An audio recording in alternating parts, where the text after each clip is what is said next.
할렐루야. 오늘 하루도 하나님 은혜와 사랑으로 살아가는 복된 하루가 되시기를 바랍니다. 다 같이 사도신경으로 신앙 고백 같이 하심으로 새벽 예배 하나님 앞에 같이 드리십니다.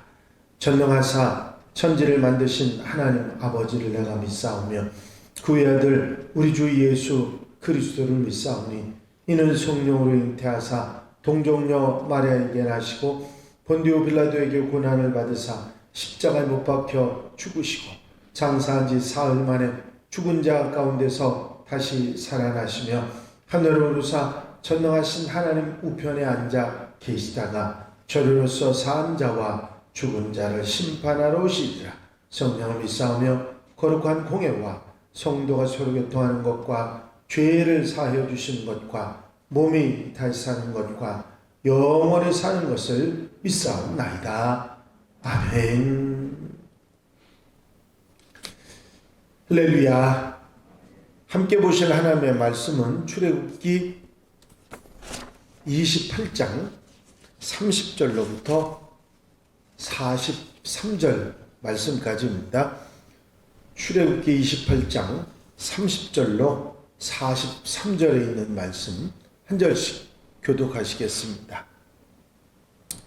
너는 우림과 둠밈을 판결 흉패 안에 넣어 아론이 여호와 앞에 들어갈 때에 그의 가슴에 붙이게 하라. 아론은 여호와 앞에서 이스라엘 자손의 흉패를 항상 그의 가슴에 붙일지니라. 두 어깨 사이에 머리 들어갈 구멍을 내고 그 주위에 갑옷깃같이 깃을 짜서 찢어지지 않게 하고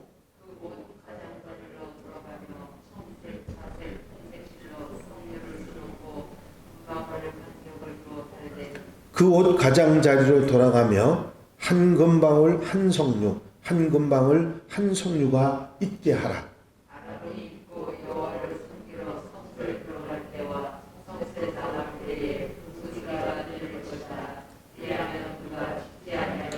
너는 또 순금으로 패를 만들어 도장을 새기는 법으로 그 위에 새기되 여호와께 성결이라 하고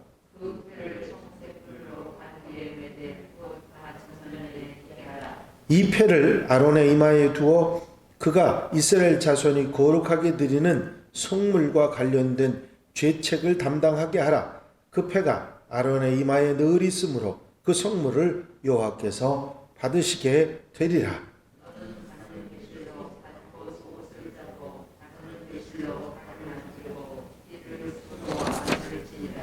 너는 아론의 아들들을 위하여 속옷을 만들며 그들을 위하여 띠를 만들며 그들을 위하여 관을 만들어 영화롭고 아름답게 하되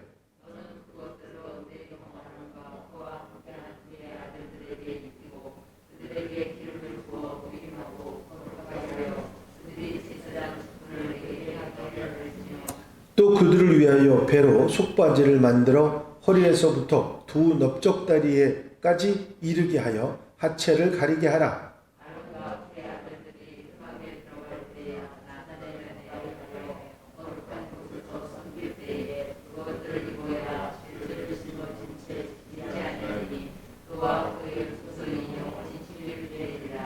아멘. 할렐루야.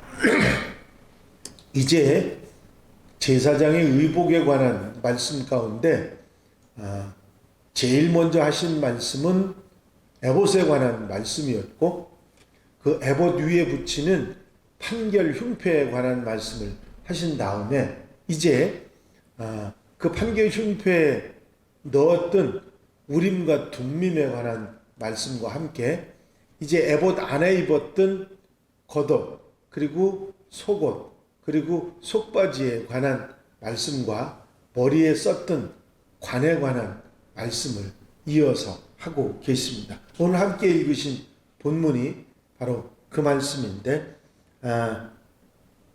이 의복에 관해서 자세하게 하나님께서 이렇게 명하시는 이유에 대해서 이렇게 말씀하셨습니다.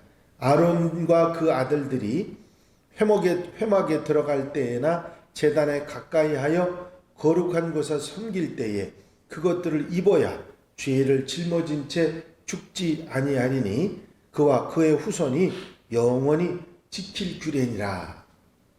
하나님께서 명령하신 대로 의복을 입지 않고 하나님의 성소에서 섬긴다고 하면 대제사장의 제사장이 죽게 될 것이기 때문이다 말씀하셨습니다.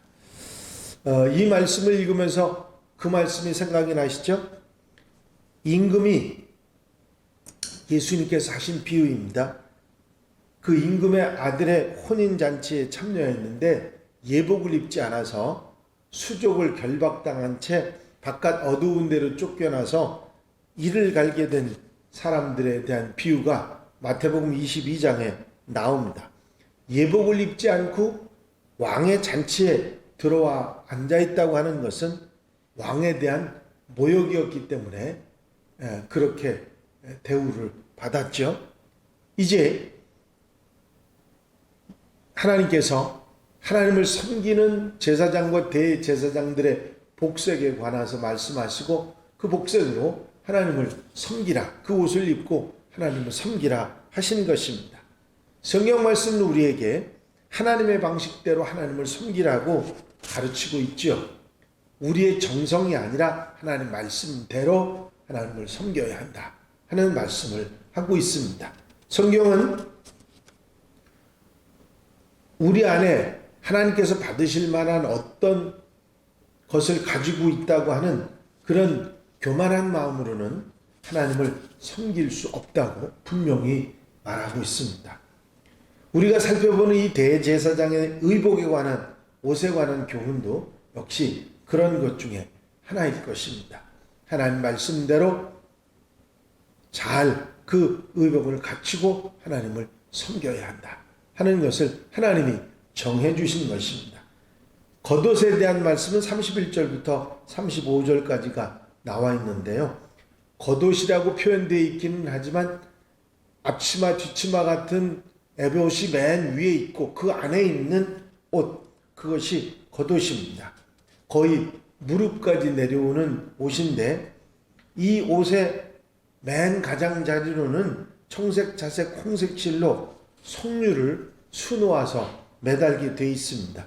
그 석류와 석류 사이에는 금으로 만들어진 방울을 달라고 방울을 달아야 한다 말씀하십니다. 그래야 대제사장이 그 옷을 입고 이 겉옷을 입고 성소에 들어가고 나올 때 그가 움직이면 이 금방울이 울리면서 소리가 나게 되어 있습니다. 만일 대제사장이 속죄일에 지성소에 들어갔는데 그 방울 소리가 들리지 않는다 그러면 그 사람에게 변고가 있음을 알려주기 위한 것이기도 한 것입니다.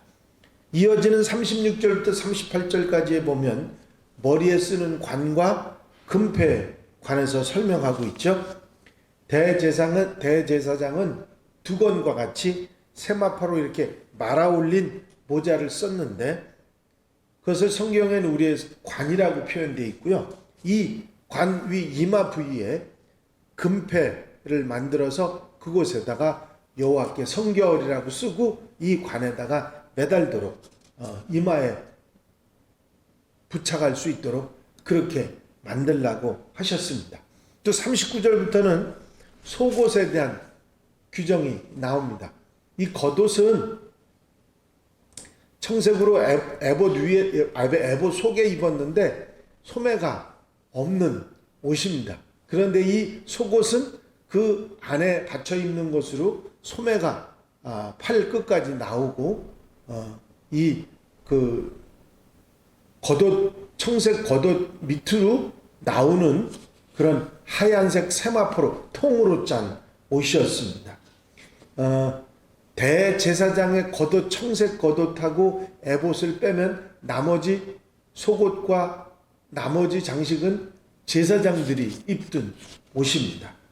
이 옷은 이 속옷은 세마포 흰색으로 만들었는데 대제사장들은 이 옷과 함께 에봇, 흉패, 관과 띠를 다 착용을 했죠.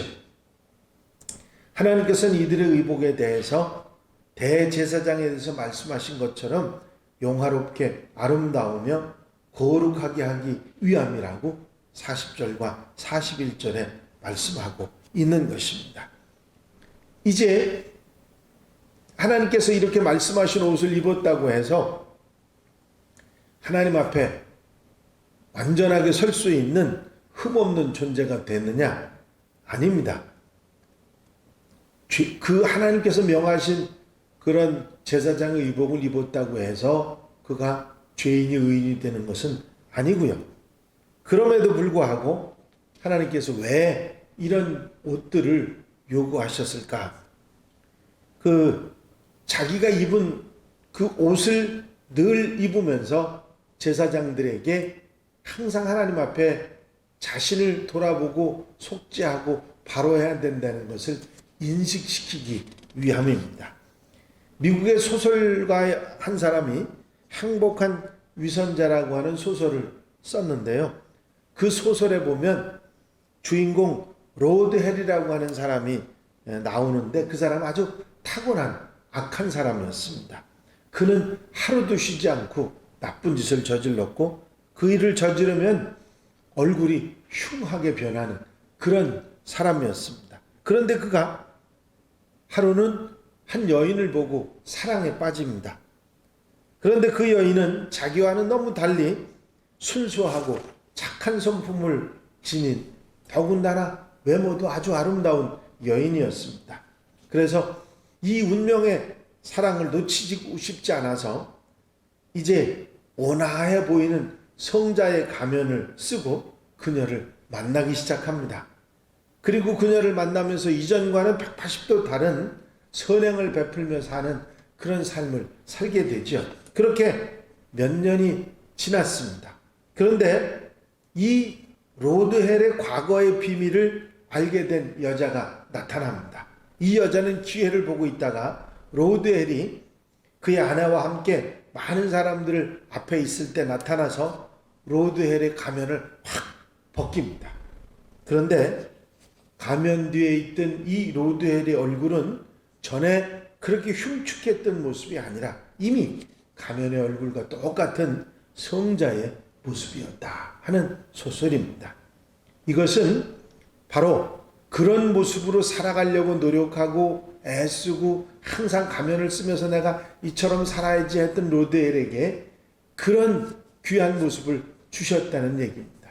바로 제사장들에게 그런 옷을 입히시면서 하나님께서는 그런 모습으로 여호와께 성결한 모습으로 살아가기를 바라시고 제사장들은 늘 그것을 잊지 않았던 것입니다. 그렇습니다. 오래 참는 사람인 듯 행동하다 보면 진짜 오래 참는 사람이 되고 겸손한 듯 행동하다 보면 나중에 진짜 겸손한 사람이 된다는 이야기도 있습니다. 그렇습니다. 우리는 결코 거룩한 사람들은 아니지요. 다만 거룩하지 못하기 때문에 거룩하게 살기를 바라는 사람들입니다. 성도의 길은 성화하는 것이요 주님을 닮아가는 것입니다. 이 믿음의 여정이 끝나는 곳에서 우리가 좀 더 주님을 닮은 그런 모습으로 우리가 서야 되겠다는 생각을 가지고 살아가지요. 그렇습니다. 제사장들이 제사장의 옷을 입으면서 자신을 돌아보고 바로잡았던 것처럼 우리도 예수님으로 옷 입고 항상 예수님처럼 살아가려고 하는 하나님의 백성들, 자녀들이 되어야 될 줄로 믿습니다. 제사장의 옷은 이 옷들은 하나님께서 정해서 입히신 것이지만 그 옷을 입으면서 제사장들이 제사장으로서 올바른 자세와 마음을 갖기를 원하셨고 사도 바울은 우리에게 예수로 옷 입었다고 표현하면서 예수 믿는 사람으로 예수처럼 살아가라고 권면하고 있는 것을 볼 수가 있습니다. 오늘 하루도 예수님으로 옷 입은 그리스도인으로서 부끄럽지 않게 살아갈 수 있는 하나님의 백성들, 하나님의 자녀들이 다 되시기를 주의 이름으로 축원합니다. 축원합니다. 기도드리십니다. 사랑과 은혜가 한량없이 많으신 아버지 하나님, 하나님께서 제사장들의 복색을 갖추어 주심으로 늘 그들이 그 옷을 입을 때마다 하나님께 성결한 하나님의 제사장으로서의 자세를 돌아보게 하셨던 것을 기억합니다. 우리가 예수 그리스도로 옷 입고 주님의 은혜로 옷 입고 나서 예수처럼 예수님의 살아가는 그 모습처럼 살아갈 수 있는 아름다운 모습이 우리에게 있게 하셔서 하나님 앞에 설 때 부끄럽지 않게 설 수 있는 하나님의 백성들 되게 하옵소서. 이 한 날의 삶도 주님께 맡겨드리오니 앞서가 인도해 주셔서 그리스도인으로서 예수를 옷 입고 살아가는데 부족함이 없는 하나님의 백성들 되게 하옵소서. 허락하시고 인도하시고 함께해 주실 줄로 믿사옵고 예수 그리스도 이름으로 기도하옵나이다. 아멘. 주님 가르친 기도 함께 드리십니다. 하늘에 계신 우리 아버지시여 이름이 거룩히 여김을 받으시오며 나라의 마옵시며 뜻이 하늘에서 이루어진 것 같이 땅에서도 이루어지이다. 오늘날 우리에게 일용할 양식을 주옵시고 우리가 우리에게 죄 지은 자를 사하여 준 것 같이 우리 죄를 사하여 주옵시고 우리를 시험에 들지 말게 하옵시며 다만 악에서 구하옵소서. 나라와 권세와 영광이 아버지께 영원히 싸움나이다. 아멘.